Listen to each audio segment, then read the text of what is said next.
Assalamu alaikum dear students, I hope you all are fine.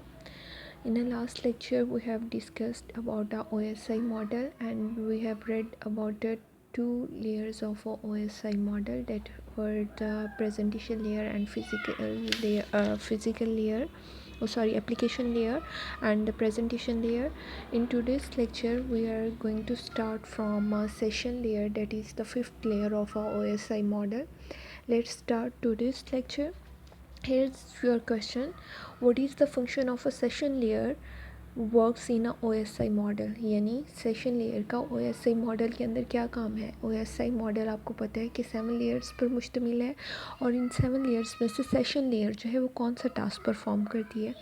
जब दो computers जो हैं या मुख्तलिफ़ कंप्यूटर जो हैं वो एक दूसरे के साथ कम्युनिकेट करना चाहते हैं, एक दूसरे के साथ वो मैसेजेस को शेयर करते हैं, तो उनके दरमियान सेशन जो है वो इस्टेब्लिश होता है उस टाइम के लिए जब वो एक दूसरे के साथ कम्युनिकेट कर रहे होते हैं।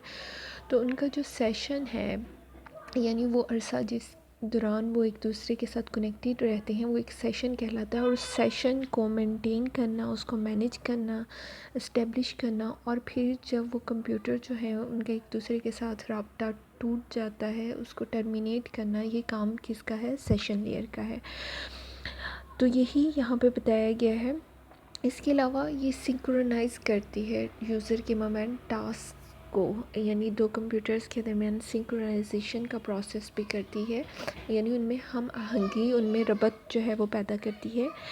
Session layer establish, manage and terminate a user connection. A session is the exchange of message between a computer. It synchronize a user task. यही मैंने अभी आपको बताया। Synchronisation involves the use of a check point in a data stream. Data stream यानी जो data send किया जाता है, सिंक्रोनाइजेशन के प्रोसेस में क्या होता है कि उसमें चेक पॉइंट्स जो है वो लगाए जाते हैं। जैसे एक कंप्यूटर ने दूसरे कंप्यूटर के साथ कम्युनिकेट करना है और उस फ़र्ज़ करें कि उसने 1000 पेजेस जो हैं दूसरे कंप्यूटर को डेटा सेंड करना है पेज की फॉर्म में ना, तो उसमें चेक पॉइंट लगाए जा सकते हैं कि 100 पेजेस के ऊपर चेक पॉइंट लगा दिया। अगर ये पेज ट्रांसफ़र करते वक्त उन दोनों के दरमियान कोई एरर आ जाता है, कोई फॉल्ट पैदा हो जाता है, तो जिस चेक पॉइंट पर वो डेटा ट्रांसमिशन होना बंद हुआ था उससे आगे फॉरवर्ड होना शुरू हो जाता है। ये नहीं होता कि शुरू से होता है। जैसे कि अगर फ़र्ज़ करें, अब यहाँ पे जो एग्जांपल दी हुई है कि आपने 1000 पेज सेंड करने थे और 320 पेज पे क्या हुआ, एरर अकर हो गया, तो उस केस में क्या होगा, आपके जो रीट्रांसमिशन है यानी दोबारा से ट्रांसमिशन का काम जो है वो 301 से स्टार्ट होगा, ना कि 1 पेज से।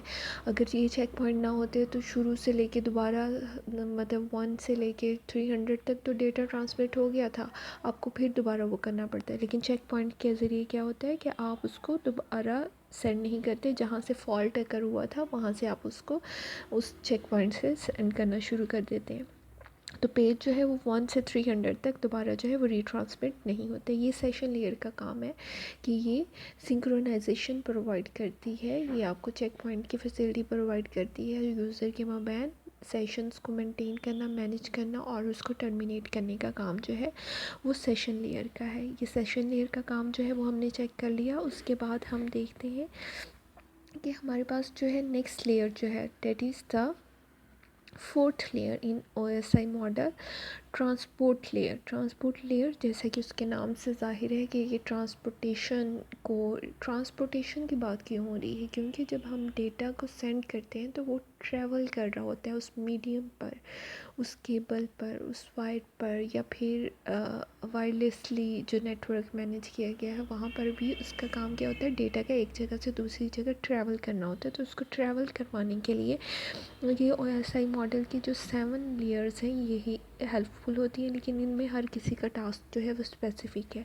तो ट्रांसपोर्ट लेयर का क्या काम है, ये कंट्रोल करती है डेटा के फ़्लो को कि किस तरह से डेटा जो है वो फ़्लो करेगा, किस तरह से वो मूव करेगा। It ensure that the messages are deliver error free. और इसका ये काम भी है कि ये इस बात की यकीन दहानी करवाती है कि एरर फ्री मैसेज जो है वो आपके जाएं, या इस चीज़ को इंश्योर करती है कि आपके मैसेजेस के अंदर कोई एरर ना हो। It divides a large messages into a small packet for efficient transmission. ये मैंने थोड़ा सा आपको पैकेट्स के बारे में बताया था कि जब हमारे पास लार्ज डेटा होता है तो उसको हम क्या करते हैं, छोटे छोटे हम नहीं, बेसिकली जो हम ये मॉडल कि जो इसका प्रोटोकॉल और मॉडल जो जैसे काम कर रहे होते हैं वो क्या करते हैं, उनको छोटे छोटे पैकेट्स में डिवाइड कर देते हैं और वो पैकेट्स जब रिसीविंग कंप्यूटर तक पहुंचते हैं तो वो दोबारा से हमारे पास क्या होते हैं, पैकेट्स जो है जब रिसीविंग कंप्यूटर तक पहुंचते हैं तो वो दोबारा से रीसेंबल्ड होते हैं। रीसेंबल्ड का मतलब उनको दोबारा से इकट्ठा करके वही वाला डेटा जो है बनता है और रिसीविंग कंप्यूटर जो है एक्नॉलेज्ड करता है सेंडिंग कंप्यूटर को। सेंडिंग कंप्यूटर को बताता है कि आपका डेटा जो है मुझ तक पहुंच गया है। If there are error in the transmission, अगर तो ट्रांसमिशन के दरमियान कोई एरर अकर हो गया है, कोई कोलिजन हो गया है, यानी पैकेट्स जो हैं वो लॉस हो गए हैं, डेटा जो है वो लॉस हो गया है, तो रीट्रांसमिशन होती है, दोबारा से ट्रांसमिशन का अमल होता है। एक्चुअली होता है यूँ है कि सेंडिंग कंप्यूटर जो है वो डेटा जब सेंड कर रहा होता है और तो वो जब रिसीविंग कंप्यूटर तक जाता है तो एक ख़ास टाइम तक वहाँ से एक्नॉलेजमेंट का अगर मैसेज नहीं आता है तो फिर रीट्रांसमिशन का अमल जो है वो शुरू हो जाता है। इस तरह से ये एक प्रोटोकॉल्स को फॉलो किया जाता है जिनके तहत ये ट्रांसमिशन का काम जो है वो होता है। ये आपने अभी 2 लेयर्स जो हैं वो कर ली हैं। एक तो आपने सेशन लेयर को देख लिया कि सेशन लेयर का क्या काम था, दूसरा आपने ये देख लिया कि ट्रांसपोर्ट लेयर का हमारे पास जो है वो क्या था। ओके, तो नेक्स्ट हमारा जो क्वेश्चन है वो है right a note on a function of a network layer. कि नेटवर्क लेयर जो है वो एसआई मॉडल के अंदर क्या काम करती है। It's the third layer in a OSI model. Network layer का काम क्या है। The network layer is responsible for establishing, maintaining and terminating the network connection. यानी जो नेटवर्क कनेक्शन इस्टेब्लिश होता है जब आप कंप्यूटर्स की नेटवर्किंग करते हो तो उसके लिए ये रिस्पॉन्सिबल होती है कि उसको किस तरह से इस्टेब्लिश करना है, फिर उसको मेंटेन किस तरह से रखना है और उस कनेक्शन को ख़त्म किस तरह से करना है। It manage the delivery of data from source to destination. इसके अलावा ये सोर्स यानी सेंडर कंप्यूटर से रिसीविंग कंप्यूटर तक डेटा की डिलीवरी को मैनेज करती है। Network layer determines the local path between a sender and the receiver. और सेंडर और रिसीवर के दरमियान ट्रांसमिशन के लिए जो पाथ होते हैं उसको एवेल्यूएट करती है कि किस पाथ से डेटा जो है वो जाएगा। There are many network between two computer. हो सकता है कि दो कंप्यूटर्स के दरमियान बहुत से नेटवर्क हों, जैसे कि आप मैश टोपोलॉजी में भी देखते हैं कि एक कंप्यूटर जो है वो दूसरे कंप्यूटर तक मल्टीपल वेज से डेटा जो है वो ट्रांसमिट कर सकता है। तो इस सूरत में नेटवर्क लेयर जो है वो पाथ को एवेल्यूएट करती है और चेक करती है। The layer manage to send the data from source computer to the destination computer. और ये लेयर जो है ये मैनेज भी करती है कि इस तरह के सेंडर कंप्यूटर से डेटा जो है वो डेस्टिनेशन कंप्यूटर तक सेंड हो जाए, कि किस तरह सेंड करे। तो ये नेटवर्क लेयर का फंक्शन है। उसके बाद नेक्स्ट लेयर जो है हमारे पास आती है वो है जी, हमारे पास नेक्स्ट लेयर जो है वो नेटवर्क लेयर है। कि write a note on the function of a network layer we have done. Next हमारे पास है what is the function of a data link layer. कि डेटा लिंक लेयर हमारे पास क्या काम करती है। It's the data link layer की बात करते हैं तो डेटा लिंक लेयर जो है वो दूसरे नंबर पर आती है OSI मॉडल में। डेटा लिंक लेयर का क्या काम है, इसका क्या टास्क है। The data link layer is responsible for the reliability of a physical link established at a layer 1. Data link layer must decide the following.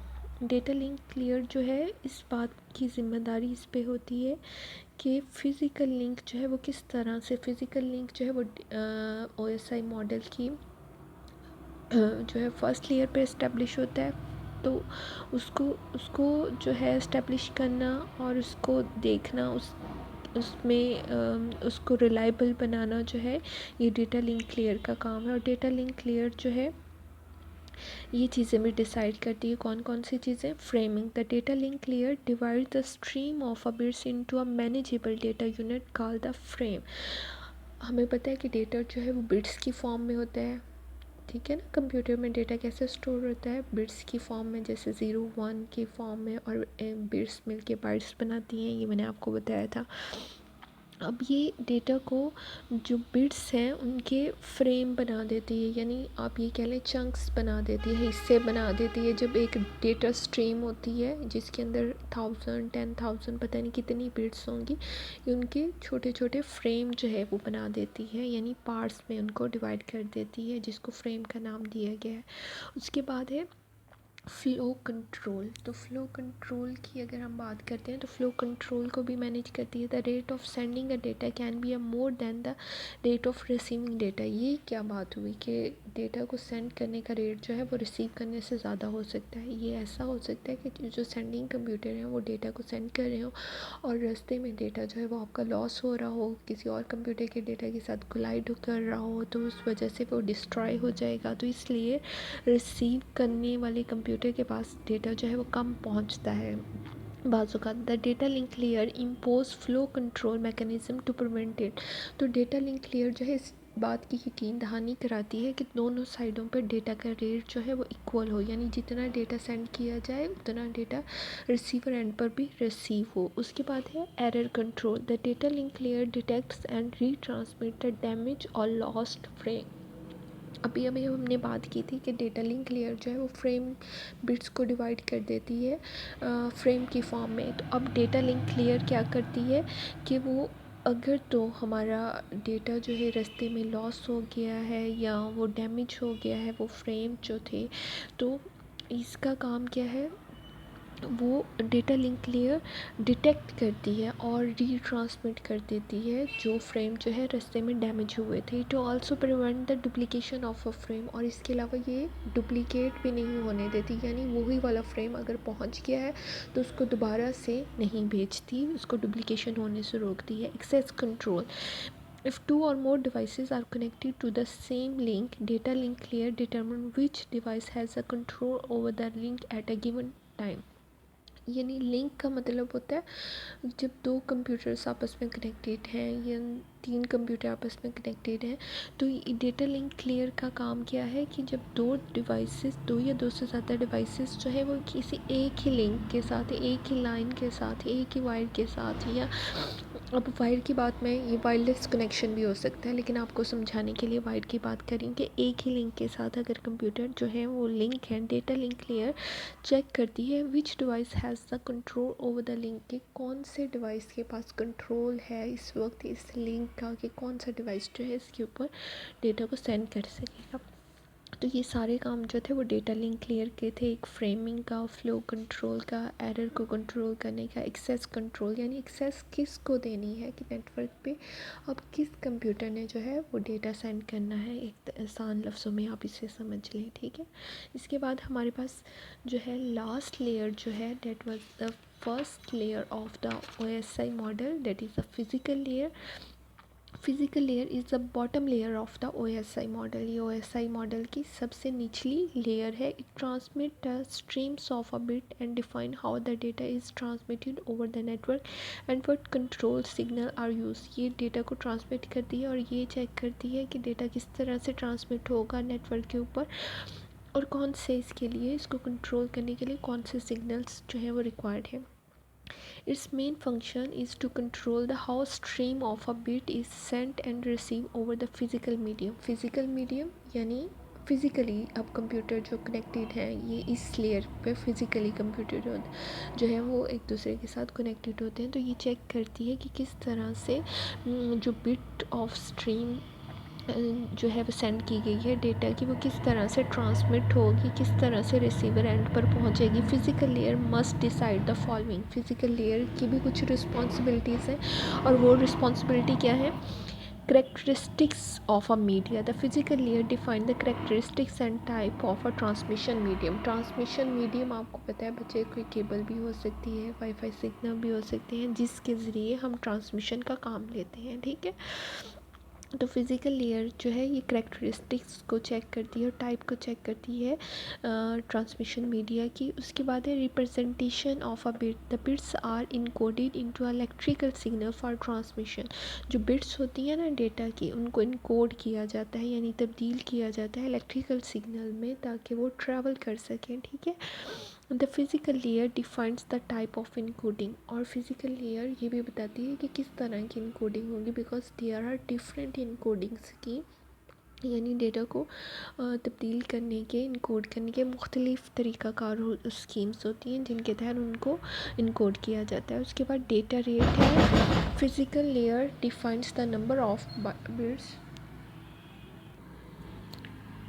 Physical layer जो है वो बिट्स को जो है वो किस तरह से इनकोड करना है, ये मैंने आपको बता दिया है कि इनकोडिंग स्कीम मुख्तलिफ़ होती हैं, तो उसके तहत ये इनकोड करती है कि किस तरह से रिप्रेजेंट करना है। उसके बाद डेटा रेट है। The physical layer defines the number of bits that will be send in each second, यानी हर सेकेंड में कितनी बिट्स जो है वो ट्रैवल करेंगी, कितनी बिट्स जो हैं वो मूव करेंगी। इसके लिए जो है वो डेटा रेट जो है इसको भी फिज़िकल लेयर जो है वो डिसाइड करती है। उसके बाद ट्रांसमिशन मोड है। The physical layer defines the direction of a transmission between two devices, यानी दो डिवाइसेस एक दूसरे के साथ जो कम्युनिकेट कर रहे हैं, डेटा को शेयर कर रहे हैं, तो उसमें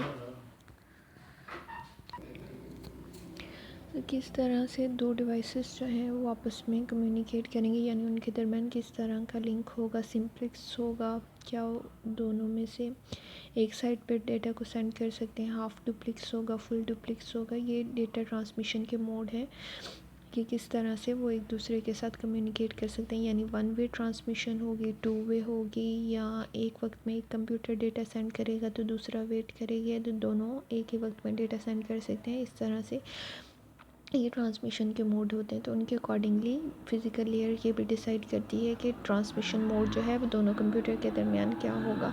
फ़िज़िकल लेयर की जो टास्क थे उसमें वो करैक्टरिस्टिक्स मीडिया की चेक करती है कि मीडिया यानी ट्रांसमिशन मीडिया जो है वो किस तरह का होगा, उसकी क्या क्या खूबियाँ होंगी, बिट्स को किस तरह से रिप्रेजेंट करना है, डेटा रेट जो है वो कितना होगा, और ट्रांसमिशन मोड जो है वो क्या होगा। ये रिस्पॉन्सिबिलिटीज़ जो थी वो हमारे पास फिज़िकल लेयर की थी। अब